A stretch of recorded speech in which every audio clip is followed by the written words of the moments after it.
Assalamualaikum warahmatullahi wabarakatuh. Innal hamdalillah nahmaduhu wa nasta'inuhu wa nastaghfiruh wa na'udzu billahi min shururi anfusina wa min sayyiati a'malina. May yahdihillahu fala mudilla lahu wa may yudlil fala hadiya lahu. Ashhadu an la ilaha illallah wahdahu la syarika lahu wa ashhadu anna Muhammadan 'abduhu wa rasuluh. Ya ayyuhalladzina amanu taqullaha haqqa tuqatih wa la tamutunna illa wa antum muslimun. Ya ayyuhan nasu taqu rabbakumul ladzi khalaqakum min nafsin wahidah wa khalaqa minha zawjaha wa batha minhuma rijalan katsiran wa nisaa'a wattaqullaha alladzi tasaaluna bihi wal arham innallaha kana 'alaykum raqiba. Ya ayyuhalladzina amanu taqullaha wa qulu qawlan sadida yuslih lakum a'malakum wa yaghfir lakum dhunubakum wa man yuti'illaha wa rasulahu faqad faza fawzan 'azima. Amma ba'd, fa inna asdaqal hadithi kitabullah wa khairal hadi hadi Muhammadin sallallahu alaihi wasallam wa syarrul umur muhdatsatuha wa kullu muhdatsatin bid'ah wa kullu bid'atin dhalalah wa kullu dhalalatin finnar. Jazakallahu. Ikhwati fillah, bapak-bapak, ibu-ibu, para pemuda dan anak-anak sekalian yang kami cintai karena Allah Tabarakar Rahman. Syukur kita kehadirat Allah Rabbuna Jalla fi'ula, Allah Ta'ala yang senantiasa memberikan kita rahmat dan nikmatnya. Nikmat Allah banyak tak terkira, tak terhingga, sehingga sering kita dengar khatib di mimbar-mimbar Jumat, ustaz di meja-meja kajian, di halaqah-halaqah ilmu, mengingatkan kita wa in ta'uddu ni'matallahi la tuhsuha. Sekiranya kalian hitung-hitung nikmat Allah Ta'ala, tak akan pernah bisa kalian hitung. Untung Allah Ta'ala tak suruh kita menghitung-hitungnya, Pak. Yang Allah Ta'ala suruh kita adalah satu, la in syakartum la azidannakum wa la in kafartum inna azabi lasyadid. Jika kalian bersyukur atas nikmat aku akan kutambah, tapi kalau kalian kufur, sesungguhnya azabku teramat sangat dahsyat. Berarti yang pertama yang Allah Ta'ala suruh adalah mensyukurinya. Yang kedua, menceritakan nikmat itu sebagai bentuk syukur. Fa amma bi ni'mati rabbika fahaddits. Adapun nikmat Rabbmu, maka ceritakanlah nikmat itu. Tapi bukan pula dalam rangka berbangga-bangga, awak wang kayu, awak wang codi, awak wang baga. Tidak, dalam rangka bersyukur kepada Allah Rabbuna Jalla fi'ula. Dalam riwayat yang sahih, ada sebuah kisah yang sangat menakjubkan tentang seseorang yang sangat bersyukur dengan nikmat yang telah diberikan oleh Allah Subhanahu wa taala. Ada salah seorang sahabat Nabi yang berkunyah Abu Kilabah. Beliau Allah Ta'ala karuniakan nikmat yang Masya Allah perlu menjadi renungan bagi kita, menjadi pelajaran besar bagi kita sebagai manusia yang senantiasa diberikan oleh Allah Ta'ala nikmat berlimpah. Salah seorang tabi'in tengah berjalan di padang pasir, dan perjalanan dahulu tentunya bukan pakai mobil atau motor, namun pakai kendaraan hewan. Lalu tabi'in ini melihat ada satu kemah yang menarik perhatiannya. Dan dari kejauhan dia mendengar bahwa di dalam tenda tersebut ada seseorang yang tengah minta tolong. Orang mukmin kalau ada orang minta tolongnya, ditolongnya.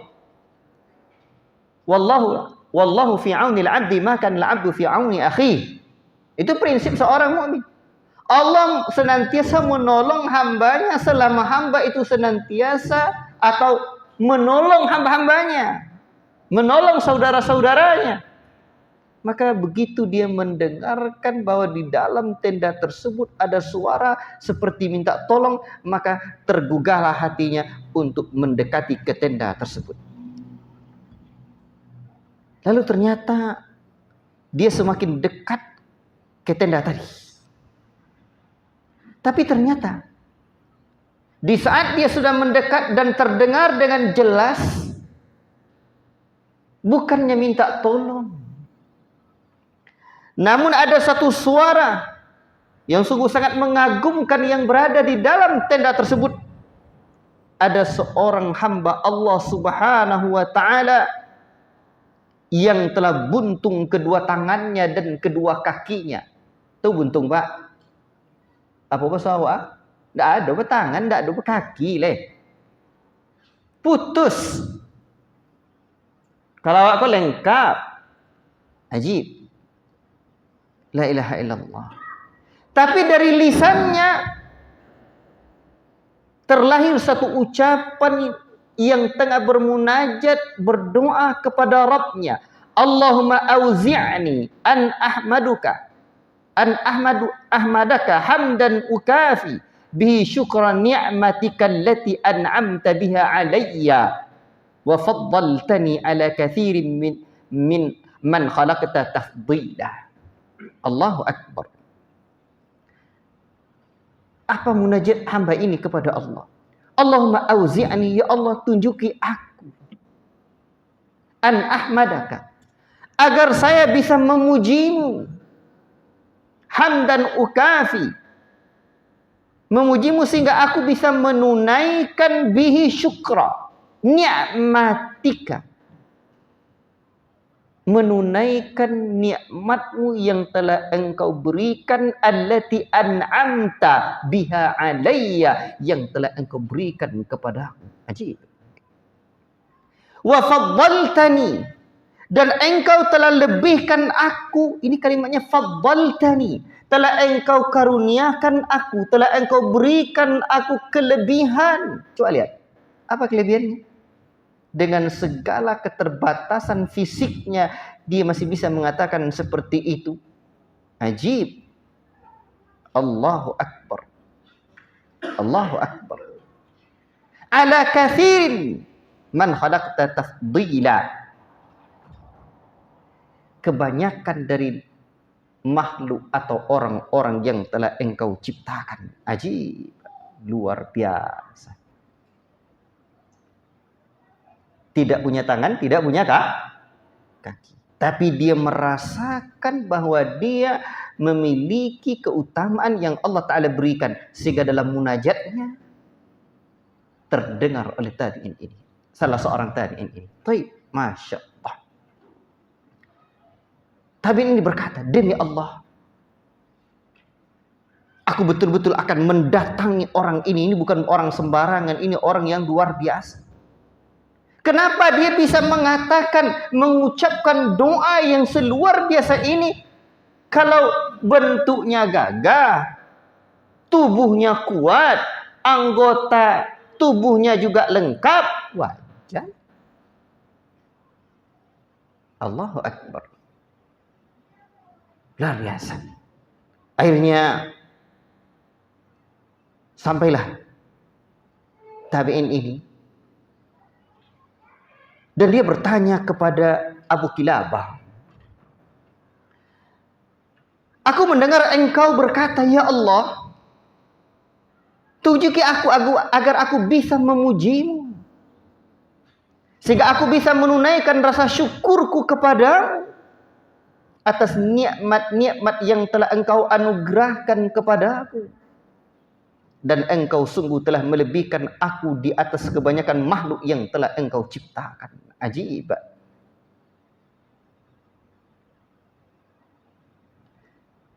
Allahu akbar. Apa kira gerangan yang membuat engkau memuji Allah Ta'ala sedemikian rupa?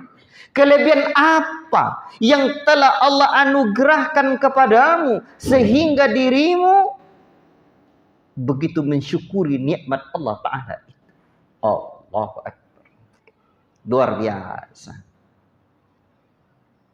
Kira-kira apa jawabannya, Pak? Terbayang tidak? Jawabannya tanpa kaki, tanpa tangan, tinggal seorang diri dalam tenda. Di padang pasir yang jauh dari keramaian. Bukan di dalam gedung dengan rumah yang bertingkat, mobil mengkilat. Tidak. Luar biasa.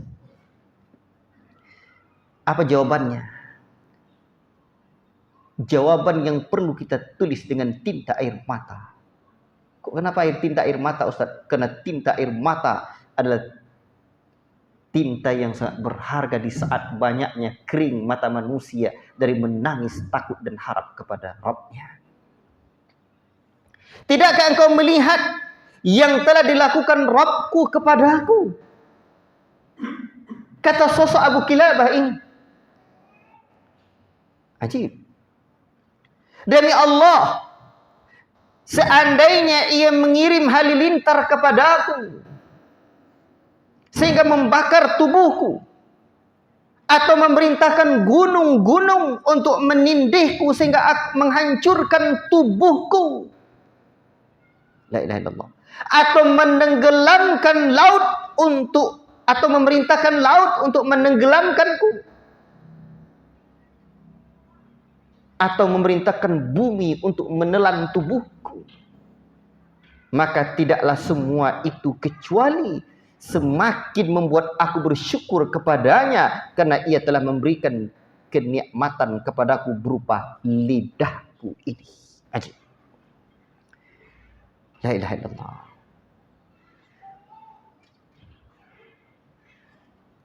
Namun begitu seorang tabi'in ini melihat kondisi dia yang memang butuh bantuan, engkau telah mendatangiku. Dia ketika kedatangan orang ini, Abu Kilabah ini berkata, wahai hamba Allah, wahai hamba Allah, engkau telah mendatangiku, maka aku perlu bantuanmu. Karena minta bantuan kepada orang yang manusia yang hidup berhadapan dan dia sanggup, boleh. Engkau telah melihat keadaanku. Aku tidak mampu untuk membantu diriku sendiri atau mencegah diriku dari gangguan. Aku tidak bisa berbuat apa-apa. Aku memiliki seorang anak, kisah Abu Kilabah kepada seorang tabi'in tersebut. Dan anakku ini yang senantiasa melayaniku. Saat tiba waktu salat, ia mewudukkan aku. Jika aku lapar, dia yang menyuapi aku. Ajib, anak yang berbakti. Jika aku haus, dia yang memberikan aku minum. Namun sudah 3 hari ini, kata Abu Kilabah kepada siapa? Kepada seorang tabi ini, aku kehilangan anakku ini, aku kehilangan dirinya. Maka tolonglah engkau mencari kabar tentangnya, di manakah kira dia gerangan. Semoga Allah Ta'ala merahmati. Tabi'in ini, manakala melihat Abu Kilabah memang butuh bantuan seperti itu, siapa pula yang tidak akan ingin membantunya? Dia bercerita, aku bertanya, demi Allah, tidaklah seorang berjalan menunaikan keperluan saudaranya dan ia memperoleh pahala yang sangat besar di sisi Allah. Lantas pahalanya lebih besar dari seseorang yang berjalan untuk menunaikan keperluan dan kebutuhan orang yang seperti engkau. Lalu ia pun berjalan mencari tahu di mana anaknya. Tak jauh dari tempat itu, sampailah dia satu gundukan pasir. Tiba-tiba tabi'in ini melihat anak tersebut sudah diterkam dan dimakan oleh binatang buas. Lalu dia pun mengucapkan inna lillahi wa inna ilaihi raji'un. Kira-kira apa yang terpikir oleh benaknya? Apa yang ada di kepalanya? Bagaimana caranya? Aku mengabarkan kejadian yang aku lihat ini. Anak seseorang yang sudah tua dengan kaki tidak berpunya, tangan juga tidak ada lagi. Anaknya pun diterkam oleh binatang buas dan dia tinggal di satu tenda di padang pasir. Bagaimana cara aku menyampaikan kepada beliau? Kira-kira Pak, kita gimana tuh? Dengan hati yang terenyuh. Tidak sampai hati awak menyampaikan kepada ayahnya. Tapi itulah kondisi yang dia dapati. Tatkala aku terus berjalan dan menuju tempat sosok yang luar biasa itu, maka terlintas dalam benakku kisah tentang Nabi Ayub alaihissalam. Nanti kisah Nabi Ayub ini akan aku tanyakan dan aku ceritakan atau diungkapkan lagi di depannya, di hadapannya. Ajib. Lalu aku pun mengucapkan salam kepadanya. Dia menjawab salamku. Lalu dia bertanya, bukankah engkau tadi yang telah menemuiku? Betul, benar. Bagaimana dengan permintaanku kepadamu untuk membantuku tadi? Apa jawaban salah seorang tabi'in yang Masya Allah mendapatkan pelajaran besar ini? Engkau lebih mulia di sisi Allah.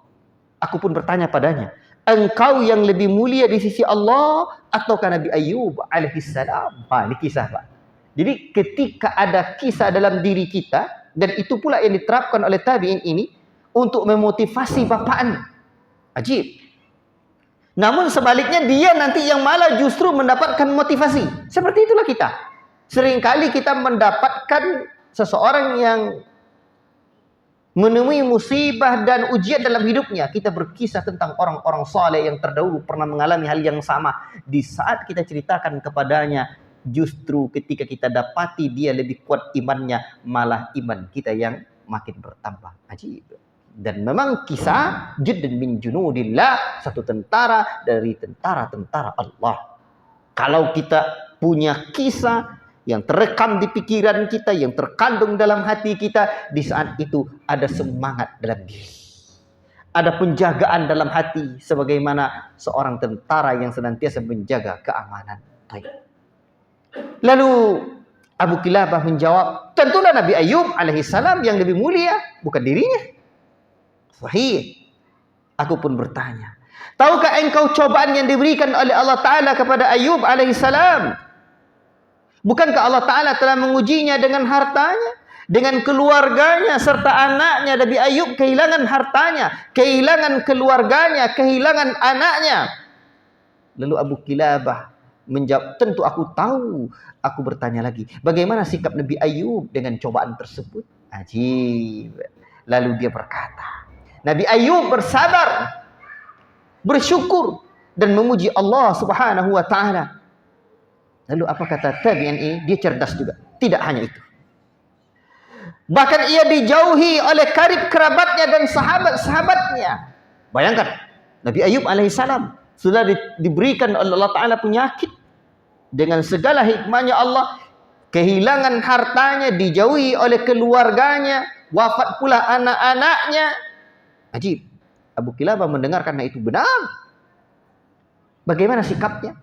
Abu Kilabah ia bersabar dan bersyukur memuji Allah Subhanahu wa Ta'ala. Ajib. Lalu tabi'in ini berkata, tidak hanya itu, Allah menjadikan ia sebagai bahan ejekan dan gunjingan orang-orang, masyarakat yang lewat di jalan. Ajib. Tahukah engkau hal itu? Abu Kilabah menjawab, iya, saya tahu. Bagaimana sikapnya? Dia senantiasa bersabar dan bersyukur kepada Allah, memuji Allah. Dan setelah itu, ajib, Abu Kilabah mengatakan, apa maksudmu? Jelaskan kepada aku. Semoga Allah Ta'ala merahmatimu. Lalulah tabi'in tersebut sanggup menceritakannya. Sesungguhnya putramu telah aku temukan di satu gundukan pasir dalam keadaan telah diterkam oleh binatang buas. Semoga Allah Ta'ala melipat gandakan pahala bagimu dan menyabarkan dirimu. Kira-kira apa jawabannya, Pak Haji? Sudahlah, dengan kondisi seperti itu, dia pun mengatakan, segala puji bagi Allah yang telah menciptakan bagiku keturunan. Allahu Akbar. Segala puji bagi Allah yang tidak menciptakan bagiku keturunan yang bermaksiat kepadanya. Dia memuji Allah Ta'ala. Segala puji bagi diriku yang tidak menciptakan bagiku keturunan yang berbuat maksiat kepadanya, lalu menyiksanya dengan api neraka. Lalu beliau pun mengatakan, inna lillahi wa inna ilaihi raji'un. Anaknya orang yang taat. Dia mengatakan kepada Allah, mendengarkan apa yang terjadi, segala puji bagi Allah yang tidak menciptakan bagiku keturunan yang berbuat maksiat kepadanya. Ajib, luar biasa. Coba bayangkan, Pak. Dan di saat itu, ketika dia telah mengucapkan inna lillahi wa inna ilaihi raji'un, ia pun menarik nafas panjangnya. Kemudian dengan hikmahnya Allah, dia pun menghembuskan pula nafasnya yang terakhir. Lalu tabi'in tersebut tentu mendapatkan sesuatu yang sangat menakjubkan. Inna lillahi wa inna ilaihi raji'un. Besar musibah, kata tabi'in ini. Allahu Akbar. Bayangkan. Dan tentu setelah itu dia selamatkan ya jenazah Abu Kilabah agar tidak dimakan binatang buas. Allahu Akbar. Dan kalau kita teruskan kisah ini panjang. Tapi sekarang pelajaran apa yang ingin kita ambil dari pembahasan kitab Usulus Sunnah karya Al-Imam Ahmad bin Hanbal yang sedang kita pelajari? Kira-kira apa, Pak? Apa rahasia kira gerangan Abu Kilabah Al-Jurmi atau Al-Jarmi ini mendapati dirinya dengan segala keteguhan jiwa dan ketenangan hatinya? Apa rahasianya, Pak? Mau dapat rahasia seperti ini? Allahu Akbar. Ada orang yang hidupnya dia serba berpunya. Anak banyak, istri banyak, harta banyak. Yang tidak banyak hanya kesabaran. Yang sedikit hanya ketenangan jiwa. Allahul Musta'an. Apa rahasia Abu Kilabah seperti itu? Inilah pelajaran kita malam ini. Ketika seseorang betul-betul mentauhidkan Allah, maka hatinya akan tenang. Dan kaitannya dengan pembahasan malam ini, tema kajian kita adalah kokohkan akidahmu, tenangkan jiwamu, tentramkan jiwamu dengan memahami takdir yang telah ditetapkan Allah. Ajib. Bahkan, Pak, seseorang, kata para ulama, apabila dia mentauhidkan Allah tapi dia tidak mengimani takdir, tauhidnya batal. Dan tauhid adalah sumber ketenangan. Namun seseorang baru dinilai bertauhid apabila dia meyakini bahwa tidak ada yang terjadi di alam ini melainkan adalah dengan ketetapan dan kehendak Allah Ta'ala. Inilah yang disebut dengan takdir. Ajib.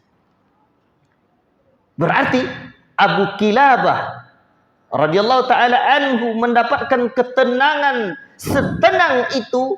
Rahasianya adalah memahami dan menjiwai takdir. Ajib. Kira-kira gimana, Pak?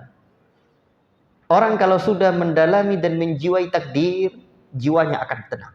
Berarti pembahasan dari kisah ini adalah fungsi mengimani takdir. atau buah mengimani takdir. Kalau kita imani takdir, maka di saat itulah kita akan mendapatkan ketenangan jiwa. Tapi bagaimana pula mengimani takdir, menjiwai takdir kalau kita tidak memahami takdir? Maka yang paling penting dulu paham. Al-ilmu qabla al-qawli wal amal. Orang kalau sudah paham dengan takdir dan dia amalkan, dia jiwai, coba lihat, dikisahkan. Bukan hanya dalam perkara-perkara musibah yang seperti itu. Dalam perkara kehidupan dan perjuangan, orang-orang yang menjiwai keimanan kepada takdir, hidupnya akan tenang. Salah seorang guru kita, Ustaz Abu Sa'ad Muhammad Nur Huda rahimahullah ta'ala. Ada yang tahu? Tahu. Beliau sudah wafat. Beliau salah seorang, Masya Allah, pejuang. Selain dari alumni Pakistan, beliau dulu dalam misi kemanusiaannya mengirimkan atau membawa bantuan-bantuan kaum muslimin dari Indonesia ke Suriah. Dan tahulah kita kondisi Suriah ketika itu perang.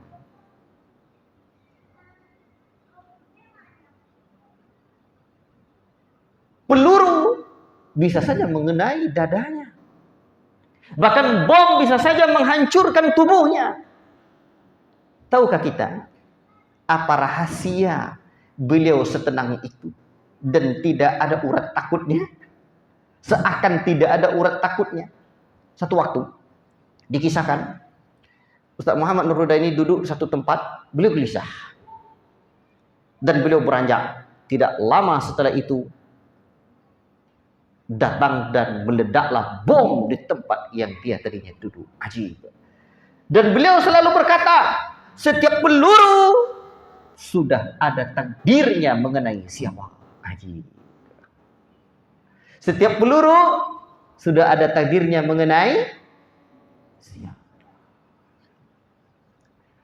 Allahu Akbar. Berarti ketenangan dan keyakinan yang seperti itu karena memahami dan menjiwai takdir. Baik. Cukup ya?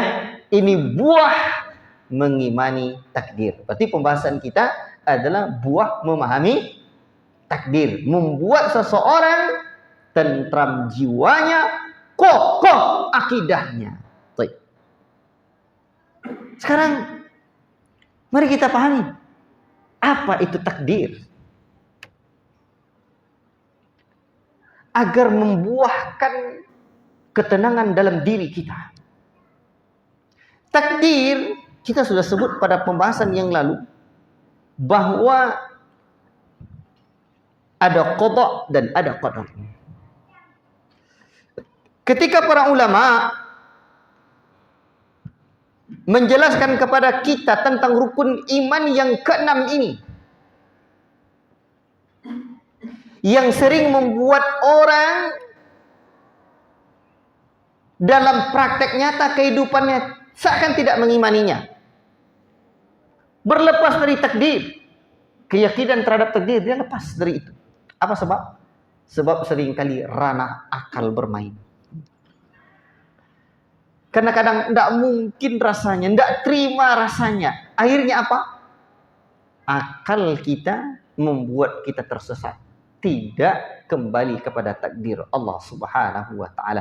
Padahal Allah Subhanahu wa ta'ala berfirman di dalam Al-Quran, wa kulla syai'in ahsaynahu fi imamin mubin. Kata Allah, segala sesuatu ini telah kami kumpulkan dalam kitab induk yang nyata. Apa itu? Kitab Lauhul Mahfuz. Dan Allah Ta'ala juga katakan, inna kulla syai'in, sesungguhnya segala sesuatu itu khalaqnahu biqadar. Sesungguhnya kami telah menciptakan segala sesuatu itu sesuai dengan ada takdirnya. Baik. Para ulama mengatakan, kita beriman kepada takdir itu ada tahapannya. Ada 4 tahapan. Yang pertama. Dan pembahasan kita tentang takdir ini tidak satu kali pertemuan. InsyaAllah ta'ala 2 atau 3 kali pertemuan nanti. Termasuk juga pembahasan tentang penyimpangan-penyimpangan di dalam takdir, insyaallah. Baik. Yang pertama, beriman kepada takdir,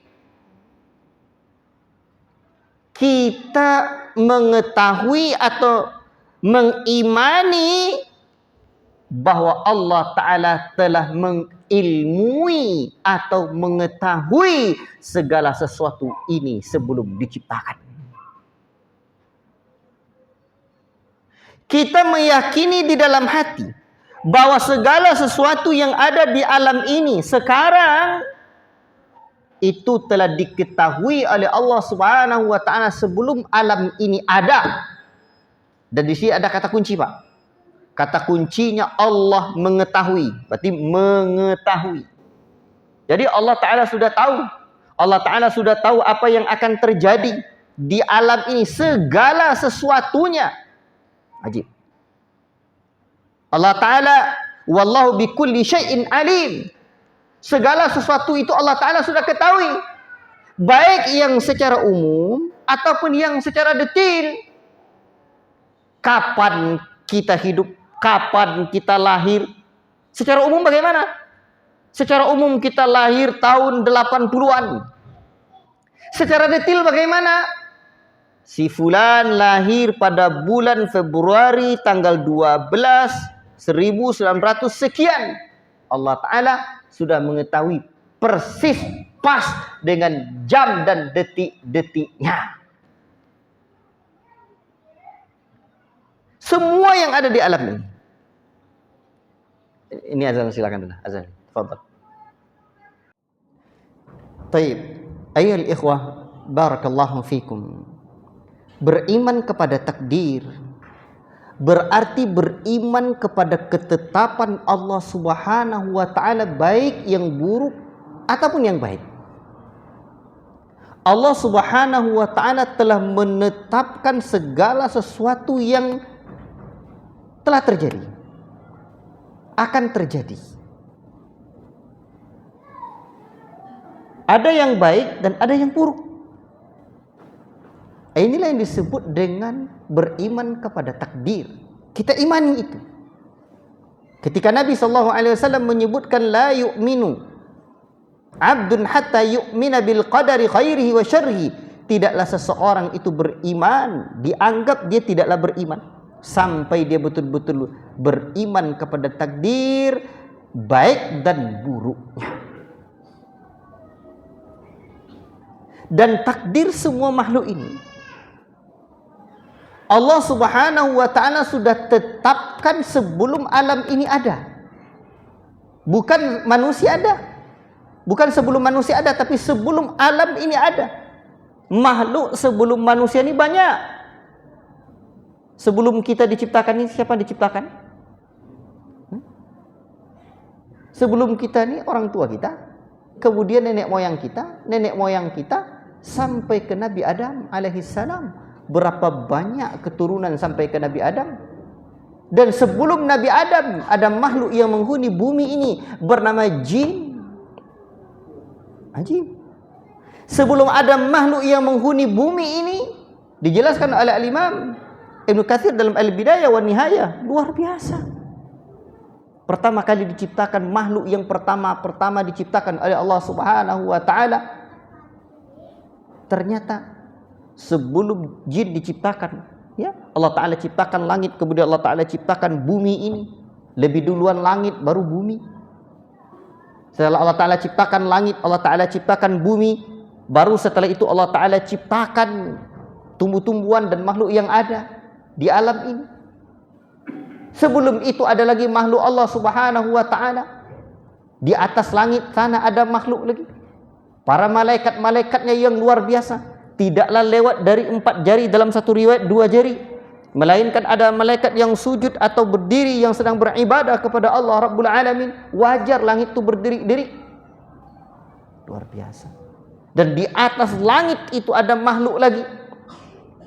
Ada Sidratul Muntaha, ada Sarga, ada Arsyur Rahman. Dan para ulama menjelaskan makhluk yang pertama kali diciptakan oleh Allah Subhanahu wa taala telah khilaf di kalangan mereka, apa makhluk yang pertama. Ada yang mengatakan makhluk yang pertama kali diciptakan adalah al-qalam berdasarkan hadis Nabi sallallahu alaihi wasallam, tapi ada pula yang mengatakan adalah arsy. Dan kata para ulama, dua ini yang kuat. Kalau tidak arsy duluan, al-qalam duluan. Kalau tidak al-qalam duluan, arsy duluan. Allah Subhanahu wa taala sebelum menciptakan makhluk ini telah Allah taala tetapkan perencanaannya. Kalaulah boleh kita untuk mendekatkan paham, seorang insinyur yang membuat satu gedung, bangunan, jangankan istana, apartemen saja, penginapan saja, ada arsiteknya yang sudah merancang terlebih dahulu. Ini sini nanti tiangnya begini, bentuknya seperti ini, jumlah besinya begini, semuanya sudah dihitung. Itu hanya baru arsitek bangunan yang sedikit datang gempa saja sudah runtuh. Ini Pak yang menciptakan alam dan jagat raya. Langit tak pernah runtuh, padahal langit tidak pernah kita lihat ada tiangnya. Allahu Akbar. Maka kalaulah kita lihat bahwa arsitek sudah merancang bangunan-bangunan itu sedetil mungkin, lengkap dengan RAB-nya, apakah kita tidak mungkin, apakah kita masih mungkin untuk tidak beriman kepada takdir? Ajib.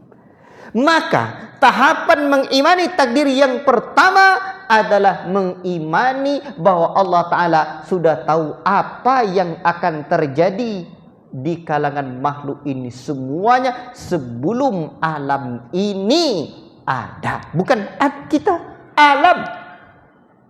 Alam itu, Masya Allah, banyak lagi makhluk selain kita. Itu yang pertama. Secara ringkas dulu. Yang kedua, tahapan mengimani takdir adalah mengimani pencatatan. Allah sudah catat. Nah, ini saya sebut global dulu ya. Nanti saya uraikan lagi. Allah membuat catatan yang disebut dengan al-kitabah. Kalau yang pertama tadi al-ilmu, ini al-kitabah, pencatatan. Artinya Allah Subhanahu wa taala sudah tetapkan catatannya. Arsitek saja sudah menetapkan perencanaan dan membuat catatan RAB bangunannya dengan lengkap semuanya. Bahkan 3D-nya ya, bahkan bentuk-bentuknya, modelnya seperti ini. Allah Ta'ala juga sudah mencatat. Siapakah yang mencatat? Makhluk Allah Subhanahu wa Ta'ala. Allah Ta'ala sebutkan dalam riwayat yang sahih, Innallaha Ta'ala, kata Nabi, Innallaha kataba maqadiral khalaiq. Sesungguhnya Allah telah menulis takdir seluruh makhluk qabla an yakhluqas samawati wal arda, sebelum penciptaan langit dan bumi, bi khamsina alfa sanah, sebelum 50.000 tahun. Ajib. Sebelum 50.000 tahun. Bayangkan itu. Dalam riwayat lain itu disebutkan, inna awwala ma khalaqallahu al-qalam. Sesungguhnya makhluk yang pertama kali diciptakan oleh Allah Ta'ala adalah pena. Faqala lahu uktub. Allah Ta'ala katakan kepada pena, uktub, tulislah. Lalu pena ini menjawab, Rabbi wa madza aktub, ya Rabbku, apa yang ku tulis? Pena ini tak sama dengan pena kita, dia pandai nulis sendiri. Kalau pena kita tak kita tuliskan, tak mau. Ini bukan pena kita, al-qalam, makhluk yang Allah Ta'ala ciptakan bisa menulis sendiri. Ajib. Lalu Allah Ta'ala katakan, uktub maqadira kulli syai'in, tulislah takdir segala sesuatu ini, hatta taqumas sa'ah, sampai terjadi hari kiamat. Ajib. Sejak dari yang besar-besar sampai yang sedetil-detilnya. Seperti apa yang sedetil-detilnya Ustaz? Eka sedang mengangguk-ngangguk hadir kajian Ustaz Firdaus di bawah kipas angin dan AC. Dan termasuk bapak-bapak ketawa sekarang nih. Ajib. Kulla syai'in hatta taqumas sa'ah. Luar biasa, Pak. Itu yang kedua dulu. Yang ketiga.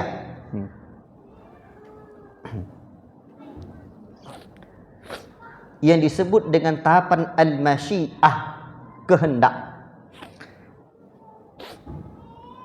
Ini tahapan proses atau yang disebut dengan eksekusi.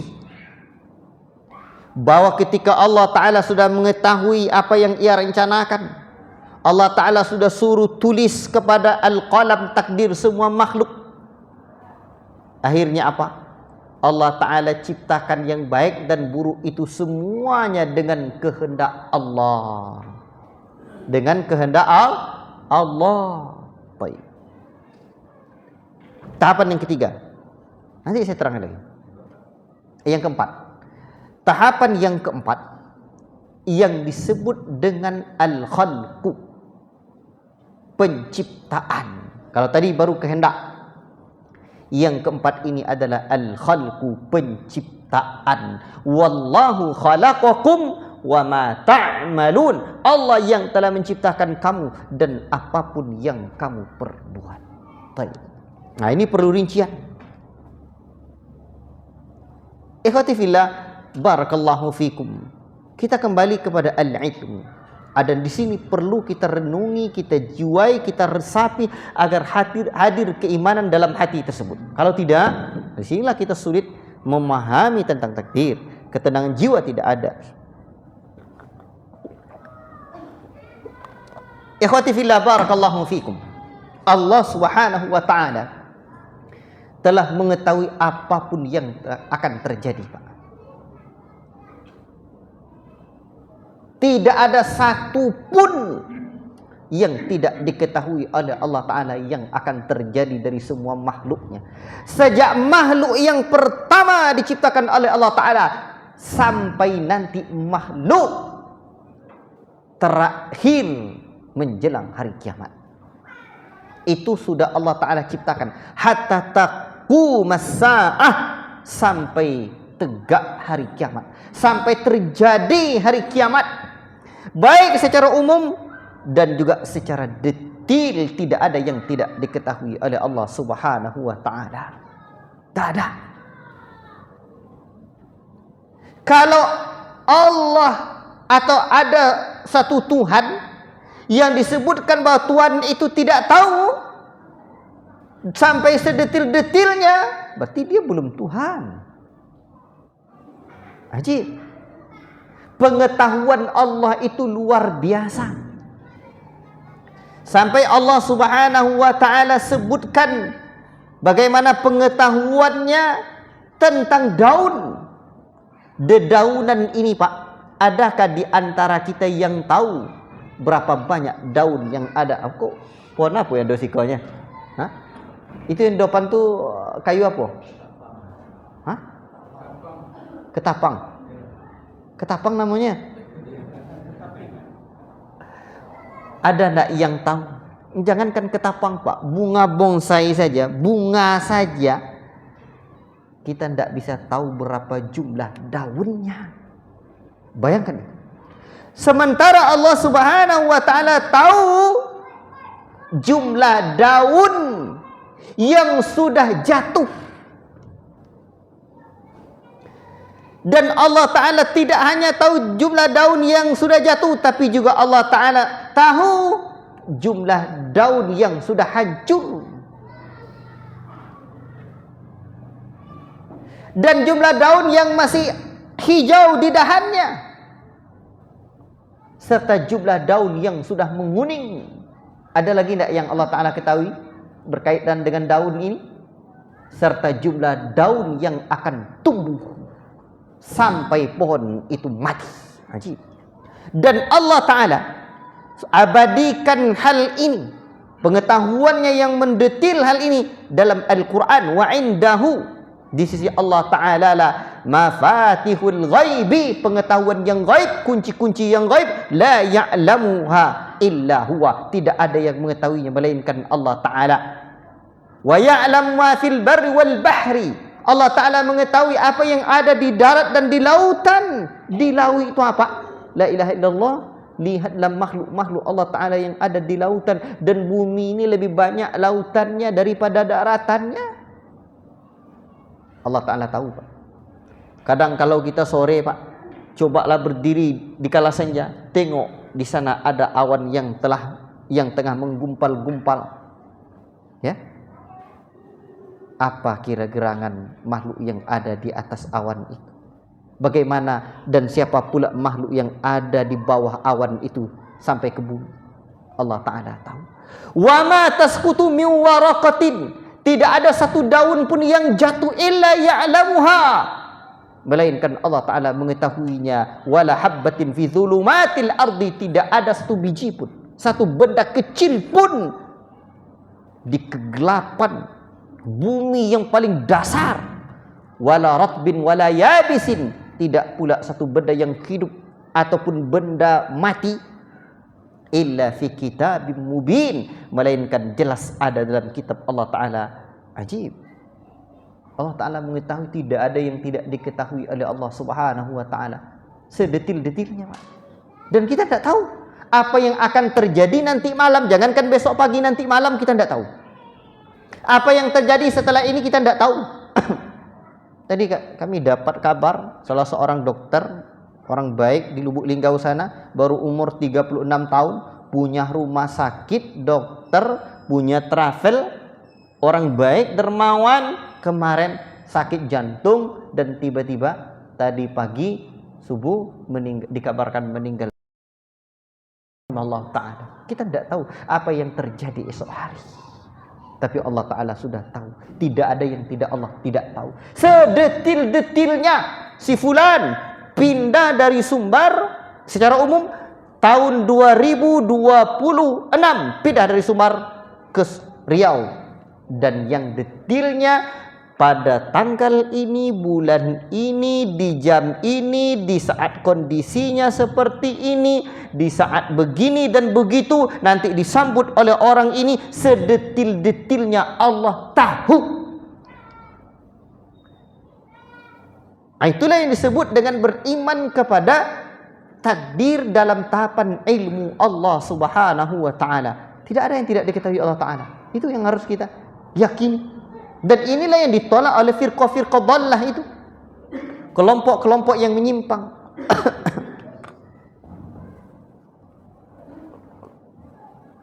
Ikhwati fillah, barakallahu fikum, bapak-bapak yang saya cintai karena Allah Subhanahu wa Ta'ala dan disayangi Rasulullah sallallahu alaihi wasallam. Cakupan ilmu Allah Ta'ala itu luas. Kalau diringkas, maka ada 4 yang diketahui oleh Allah Ta'ala yang wajib kita imani dalam tahapan takdir yang pertama ini. 1, mengetahui segala sesuatu yang telah terjadi. Itu yang pertama, Pak. Allah Ta'ala mengetahui segala sesuatu yang telah terjadi. Kita pun yang sudah terjadi itu tidak tahu, kita kadang dah lupa. Allah Ta'ala tidak ada yang tidak ketahui. Yang kedua, Allah Ta'ala mengetahui segala sesuatu yang sedang terjadi. Apapun yang dikerjakan oleh istri kita, anak kita, keluarga kita, Allah tahu. Dan yang ketiga, Allah mengetahui segala sesuatu yang akan terjadi. Apa yang akan terjadi? Ada satu lagi. Apa kira-kira, Pak? Coba dulu bandingkan ilmu kita dengan ilmunya para ulama. Jangankan ilmu Allah, yang sudah terjadi, yang sedang terjadi, yang akan terjadi. Ada tak lagi selain itu? Tadi 4. Saya sebut tadi 4 kan? Ilmu Allah Ta'ala, Allah mengetahui ada 4 hal. Kalau diringkas dari semua kejadian yang ada di alam ini, ada 4. Yang sudah terjadi, sedang terjadi, akan terjadi. Apa lagi selain itu? Ada lah. Kira-kira? Wah itu, Pak. Baru dibandingkan ilmu para ulama, apalagi dengan ilmu Allah Ta'ala. Yang keempat, kata para ulama, Allah Ta'ala mengetahui segala sesuatu yang tidak terjadi. Itu dia. Yang tidak terjadi. Seandainya pun yang tidak terjadi itu, Allah pun juga tahu kalau dia terjadi. Dia tidak terjadi, Allah tahu, Pak. Seandainya pun yang tidak terjadi itu terjadi, Allah pun tahu bagaimana dia terjadi, karena Allah Subhanahu wa taala Maha mengetahui. Makanya dalam surah Al-An'am Allah Taala katakan, walau ruddu la'adu limanuhu anhu wa innahum lakadzibun. Sekiranya mereka dikembalikan ke dunia, tentulah mereka kembali kepada apa yang telah mereka dilarang untuk mengerjakannya, dan sesungguhnya mereka itu adalah pendusta belaka. Mereka kan tidak, orang kafir itu kan begitu sampai di hari akhirat nanti, itu kan mereka kan tidak dikembalikan ke dunia lagi kan? Artinya orang kalau sudah mati dah sampai, apalagi sampai di neraka, nanti yang tidak akan terjadi itu mereka balik lagi ke dunia. Ternyata Allah pun tahu kalaupun mereka balik lagi ke dunia, lakadzibun, akan berbuat durhaka juga mereka. Itu contoh yang tidak terjadi. Allah juga tahu sekiranya sekiranya yang tidak terjadi itu terjadi, Allah pun juga tahu bagaimana kondisinya. Seperti orang kafir tidak akan terjadi balik ke dunia, kalaupun terjadi balik ke dunia, lakadzibun. Buat nanti elok juti gojohnya. Allahul musta'an. Allah tahu, Pak. Makanya Masya Allah, segala sesuatu yang terjadi ini serahkanlah kepada Allah. Allah dah tahu apa yang terbaik untuk kita. Apa yang ditakdirkan Allah tu yang terbaik untuk kita. Makanya Allah Subhanahu wa taala katakan, asa, boleh jadi antuhibbu syai'an, kamu mencintai sesuatu, wa huwa syarrul lakum, padahal itu buruk untukmu, ndak elok untuk awak, tapi awak suka. Allahul musta'an. Dan sebaliknya, boleh jadi kita benci terhadap sesuatu, namun itu adalah lebih baik untuk kita. Lihat Abu Qilabah tadi, luar biasa. Makanya Allah Subhanahu wa taala sudah sebutkan kaedah ini dalam surat Al-Baqarah 216, asa an takrahu syai'an wa huwa khairul lakum wa asa an tuhibbu syai'an wa huwa syarrul lakum. Boleh jadi kamu benci, tidak suka terhadap sesuatu. Mungkin kadang takdir Allah Ta'ala tidak baik untuk kita, tidak enak, kita rasakan berat, rasa musibah yang kita dapatkan. Wa huwa khairul lakum, padahal Allah Ta'ala tahu itu yang baik untukmu. Sekarang kita dengan ilmu yang kita yang terbatas ni, atau kita percaya dengan ilmu Allah, berpulang kepada kita. Wa asa an tuhibbu syai'an, dan boleh jadi kamu suka terhadap sesuatu, wa huwa syarrul lakum, padahal itu tidak elok untukmu. Wallahu ya'lamu wa antum la ta'lamun. Allah Ta'ala tegaskan, sadarlah tu, kalian tu tak tahu, Allah yang lebih tahu. Allah yang lebih tahu, kalian tak tahu. Maka serahkanlah ilmu kita kepada Allah. Ilmu kita ni terbatas, tidak tahu kita apa yang terbaik untuk kita di kemudian hari. Allahu Akbar. Masya Allah. Makanya dalam kisah Nabi Musa dan Nabi Khadir, ketika Musa menyertai Khadir alaihi salam, kan ada seorang anak yang dibunuh oleh Khadir alaihi salam. Musa mengingkari, tapi akhirnya diberitahu oleh Khadir alaihi salam apa hikmahnya. Ternyata Khadir alaihi salam diberitahu oleh Allah Ta'ala, ini anak kalau dia panjang umurnya akan berbuat durhaka pada orang tuanya. Ajib. Allah Ta'ala tahu. Makanya Allah Ta'ala kasih tahu kepada di antara hambanya kepada nabinya, ya, di antara nabinya, ini tidak baik. Ajib. Yang pertama apa? Ilmu.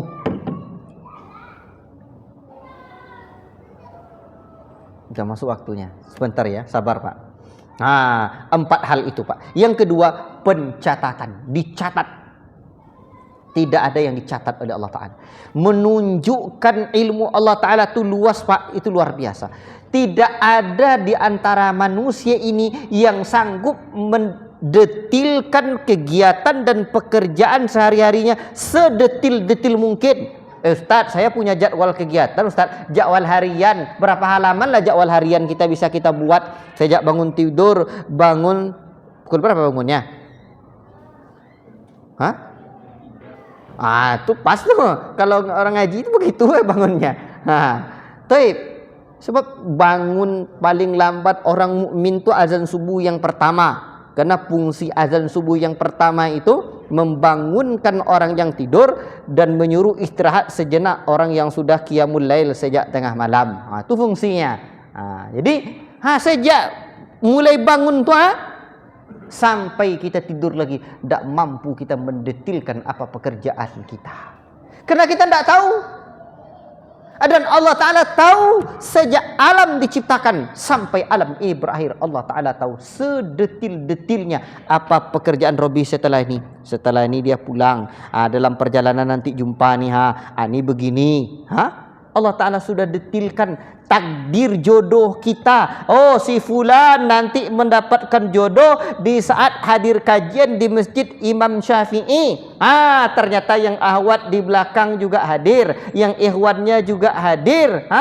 Begitu masuk pintu gerbang Masjid Imam Syafi'i, belantak di situ, kenalan, akhirnya kena masuk rumah sakit.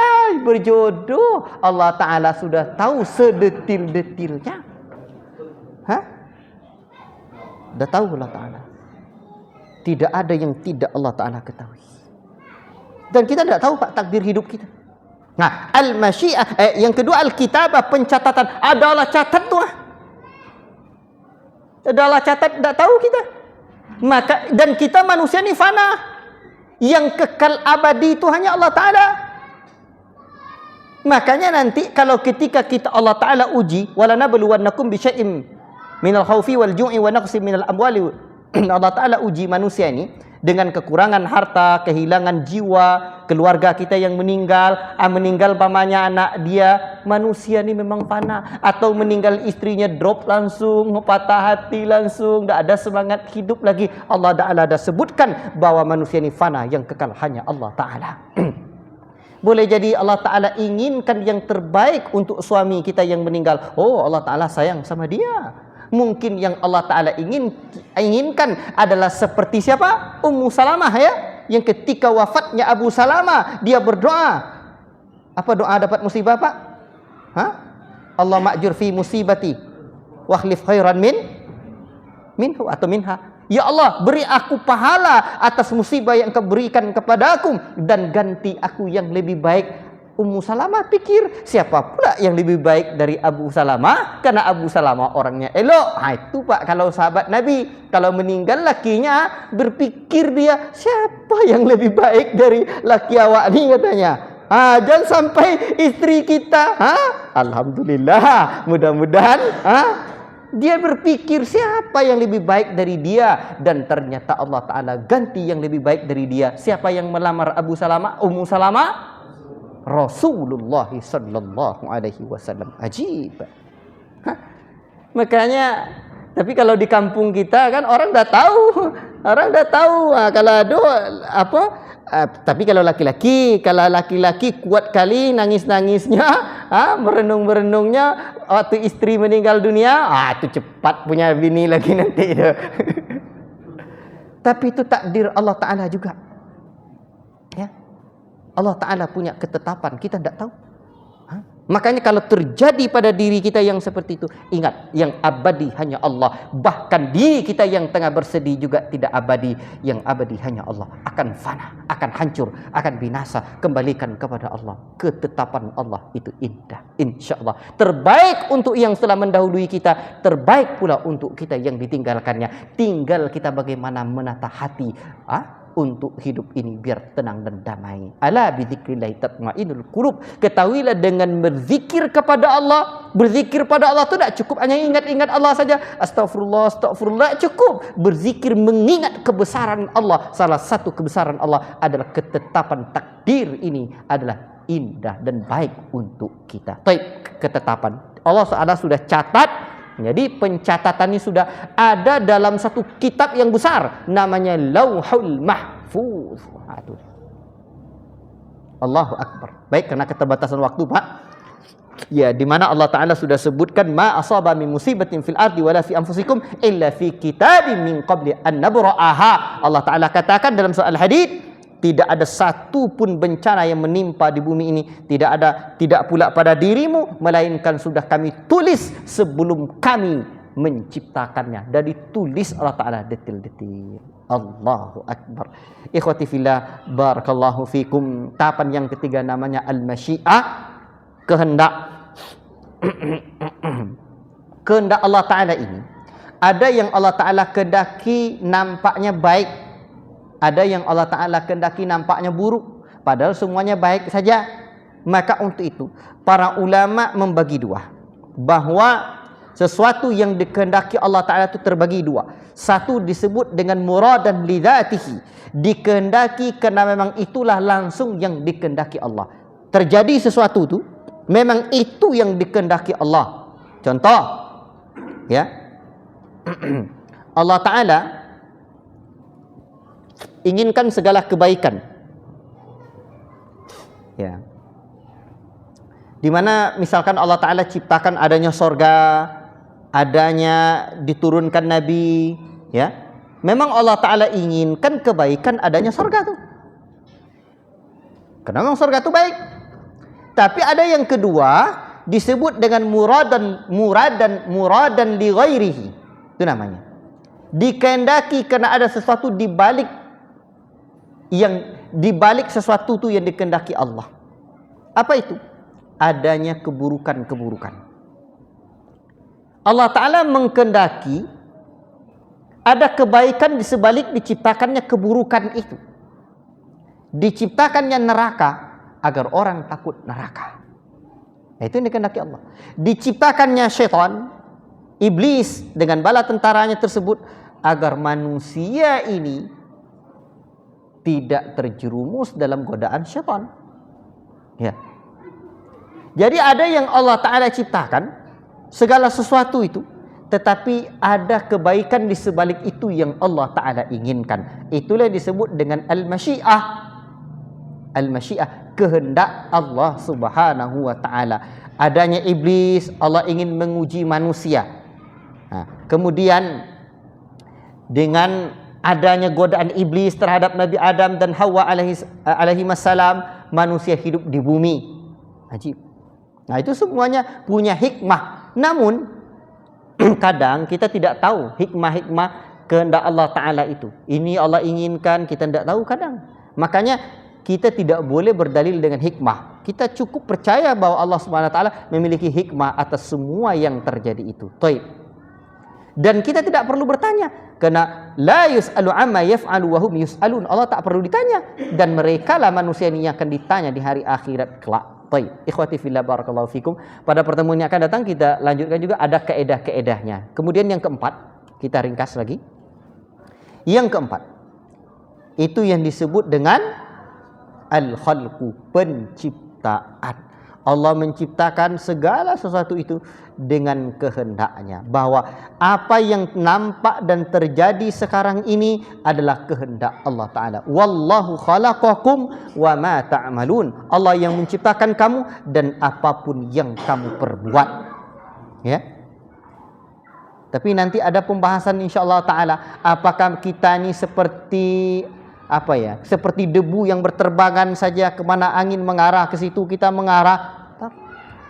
Ada sesuatu yang memang Allah Ta'ala berikan kita. Ini contohnya, disebut dengan al-kasbu. Usaha kita. Mengangkat gelas nih. Saya angkat gelas nih.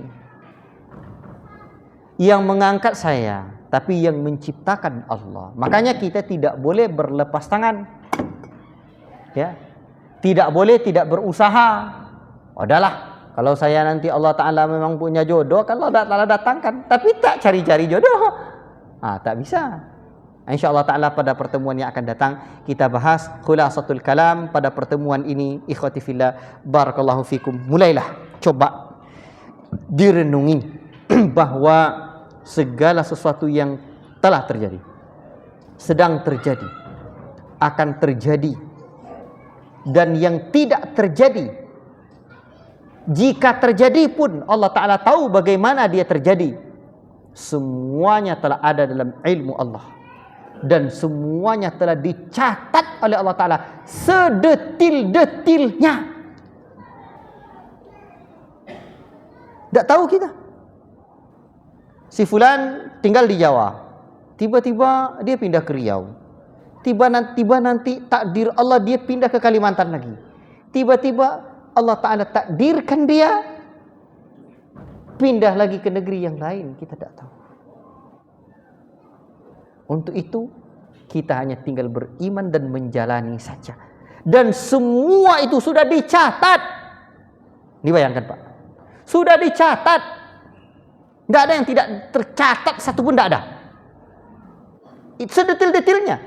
Termasuk bapak pulang ini, sampai di rumah, dia omeli istri.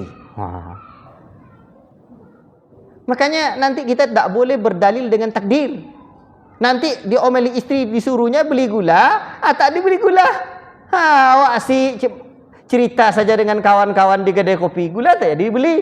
Sampai pulang ke rumah kena marah sama istri, kena omel. Nanti bapak berdalil pula, ini sudah takdir Allah. Nanti istri bapak bisa jawab pula, adik ni marah sama abang juga sadar takdir Allah Ta'ala. Kan tak bisa kita berdalil dengan takdir. Tapi semuanya memang sudah ditetapkan oleh Allah Subhanahu wa taala. Wallahu taala a'lam bishawab. Insyaallah taala nanti kita bahas lagi dalam kaedah penting dalam memahami takdir ini insyaallah taala. Ini baru 4 tahapan di dalam memahami takdir. Wallahu taala a'lam bishawab. Wa sallallahu wasallama ala nabiyyina Muhammad wa ala alihi wa sahbihi ajma'in. Semoga Allah Ta'ala berikan kita kekuatan iman dan mengimani takdir ini insyaallah taala. Wa sallallahu wasallam ala nabiyina Muhammad wa ala alihi wa sahbihi ajma'in. Assalamualaikum warahmatullahi wabarakatuh.